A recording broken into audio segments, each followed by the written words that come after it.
It's 6:43. Time for an update on your local agriculture news. Bryce joining us now from KRVN Radio. Good morning, Bryce. Hey, good morning to you as well, Sarah. I still see the trucks out my window here clearing the snow in the capital city, but it's nice to hear that the forecast may be warming up today.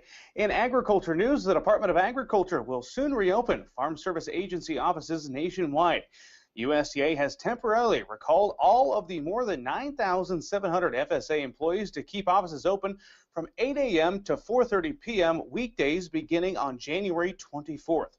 However, operations will slim to just 3 days a week starting on February 8th.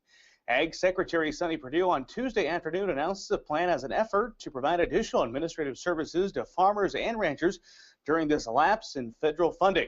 Select FSA offices were previously open for a 3-day period, offering limited services to farmers and ranchers. Ag Secretary Sonny Perdue also announced that the deadline to apply for the market facilitation program has been extended to February 14th. The original deadline had been January 15th. Well, officials in Australia say 6 pork products brought to the nation's airports have tested positive for African swine fever. The testing was done through routine border checks at Australian airports and mail processing centers before they were about to enter the country.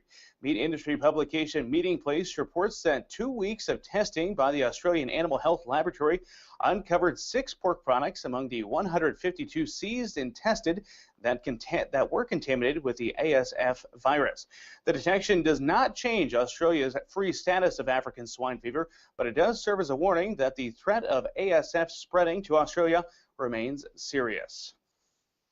And finally this morning, new consumer research shows Americans widely disapprove of dairy terms being appropriated by fake milk producers, as well as confusion on the nutrition content of milk versus plant-based imitators.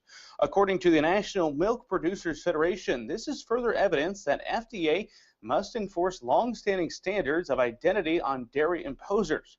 Further, this survey showed that more than 1/3 of consumers erroneously believe that plant-based beverages have the same or more protein than dairy milk. In fact, milk has up to 8 times more protein than its imitators. Of course, there is a political reason behind this survey. The U.S. Food and Drug Administration currently has a comment period open for the fake milk standards. That is something the U.S. dairy industry has been pushing as of late. That's the latest from the KRVN Nebraska Soybean Board Newsroom. For more agriculture news, be sure that you have the updated KRVN app on your smartphone. Sarah, we will send things back to you in the studio.